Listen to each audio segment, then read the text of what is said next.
Hello everyone, Pallytime here, and welcome back to Orcs Must Die 3. Hope you guys are doing well today. We're taking a look at another level in the campaign for our perfect 5-skull rating playthrough. And of course, we are taking a look at the basement, level 16 out of 18 in the Old Friends campaign.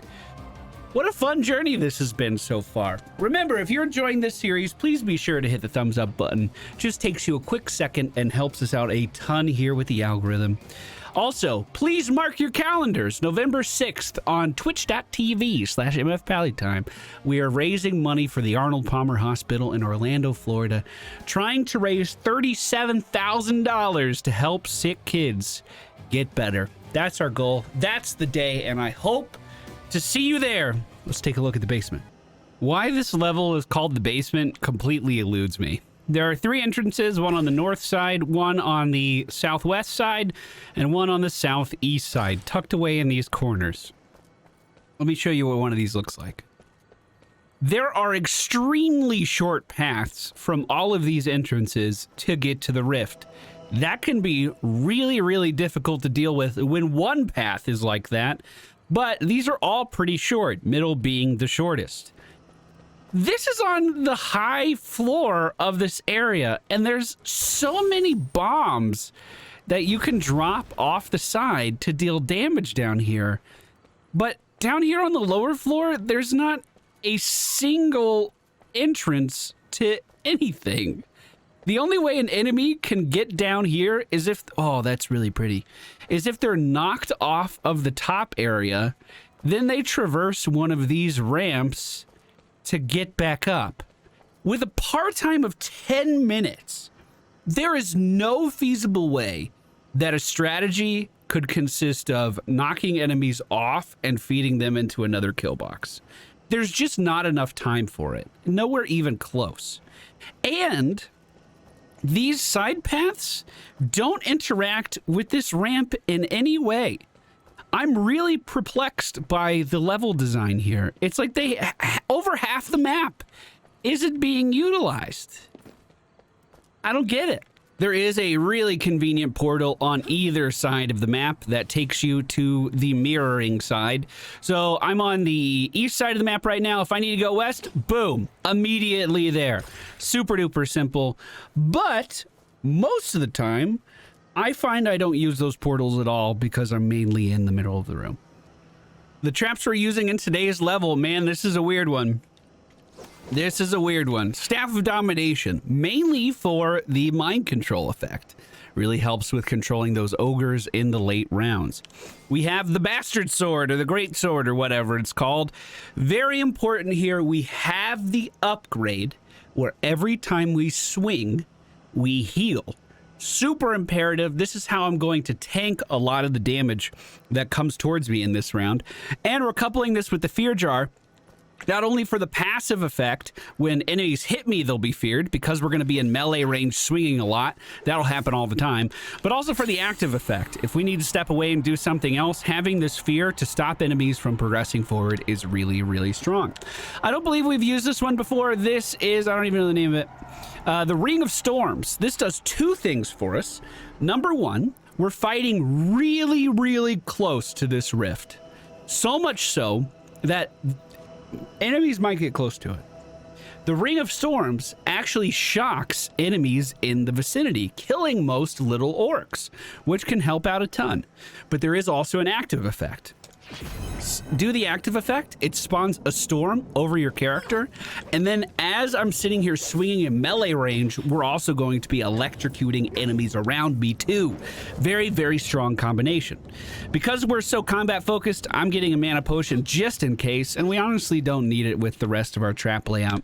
We have a double wide barricade, brimstone, dart freezers, which we're going to use on these side paths.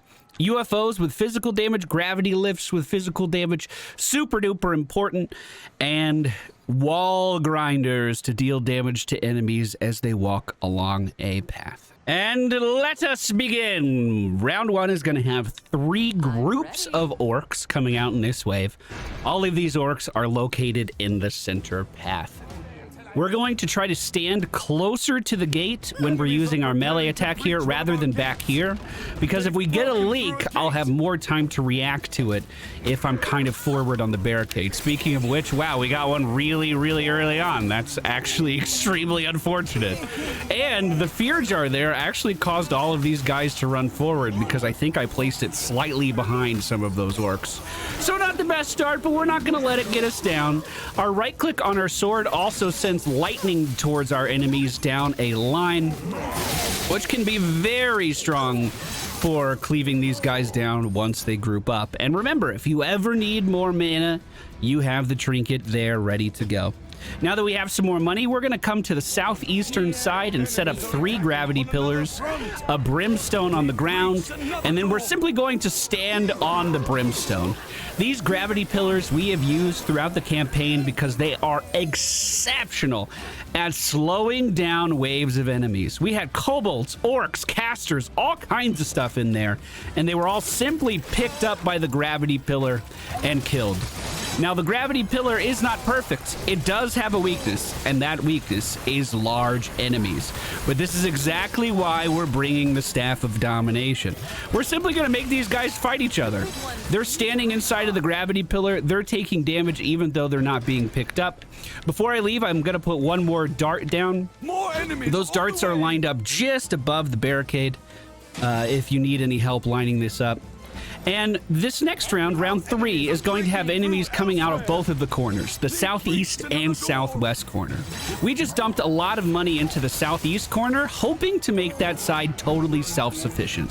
So if we get through this round without any enemies leaking out of the southeast corner, then we are totally good to go. In the meantime, we have to defend this side all on our lonesome. I'm going to try to use the Staff of Domination on the ogre. While he's still alive, I'm going to build over here. Let's put some brimstone down underneath his feet. There are some archers that were shooting us a little bit. That's not too big of a deal. The ogre is done. We should be getting a decent amount of money now. And I'm going to place down 2 more of those dart traps on this side. Our side path should more or less take care of most of the cannon fodder at this stage. So with the remainder of my money, I'm immediately going to reinforce the middle lane. Hopefully I'm going to be able to defend it. And with the money that I had, I just set up our first grinder on the wall. All of these enemies have to walk by that grinder. So that just means it's going to be free damage for me. Luckily, I'm a MOBA player, so I'm pretty good at looking at my mini-map, especially while I'm just kind of auto-attacking here. My eyes are kind of locked on the mini-map as often as possible.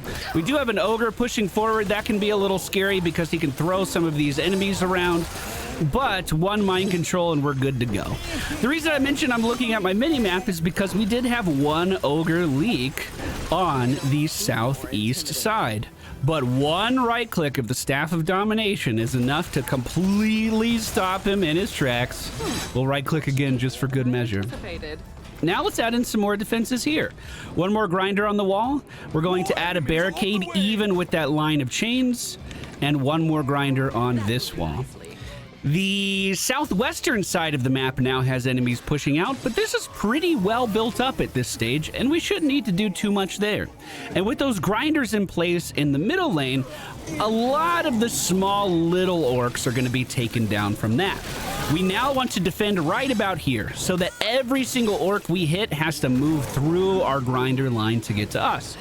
And remember, look at your mini-map. You don't want surprises. I'm going to fear here, mind control that ogre, and then just try to clean up this lane a little bit. Looks like we have a lot of leaks on the left side right now, so let's make sure that mind control stays in place on that guy. I'm also going to drop a lightning storm right here because it seems like we're about to do a little bit of fighting, and just another mind control on that ogre should help out a little bit. Sometimes when the ogres charge, they have a tendency of knocking enemies off the side. We're going to use this to our advantage right now because we have a guy who's going to be walking quite a long ways. Let's reinforce this side since it was leaking, building more grinders, getting that ready. Then we can finish him off and place the remainder of our grinders here. This side should not need my attention anymore at all. The southwest side should not leak anymore at all. And I'm mainly talking about small minions like these guys. We might get an ogre that pushes through every now and then, but that's relatively easy to deal with. From this point on, from round 6 on, every single wave is going to be coming out of every single door. You just need to be prepared for it. That's why we were splitting our resources as evenly as possible between these sides, so that everywhere was kind of ready for the onslaught all at once. We do have a leak on the right-hand side, the southeastern side right now, but it's just a few little small enemies. I'm not going to let this guy stay alive this time. That's not going to happen, my dude. Let's kill these guys and push for this wall and then complete our layout over here. It looks like we're going to need 3 grinders and 1 more dart trap. And then this side should not leak at all. If you want to make your middle defense even better, we're just going to start to put in even more brimstone over here.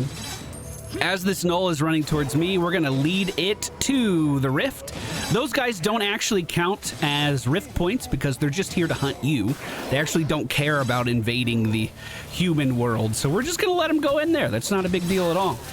Round 7, we are starting to get armored ogres out of this middle section, and of course armored ogres are pretty scary, but that's what the Staff of Domination is for. They did throw that guy pretty far, which I'm not super crazy about. Let's make sure we get... No, don't go in there, don't go in here. Oh, they were mind controlled. Where are you even go? Is he going to check on a guy that got dropped down? Bro!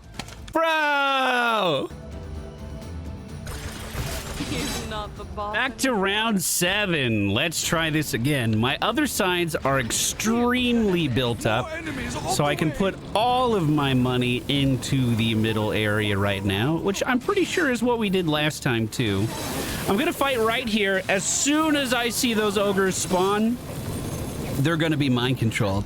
Maybe last time I backed up because these gnolls were coming in, but these gnolls are legitimately zero threat to me right now. So we'll just stand here and continue to tank them, and they can take that arcane damage from our brimstones. Here come the ogres. There's the first mind control on the armored ogre. He should beat up his unarmored friend. Never mind, unarmored friend is coming forward. So we'll just mind control him too.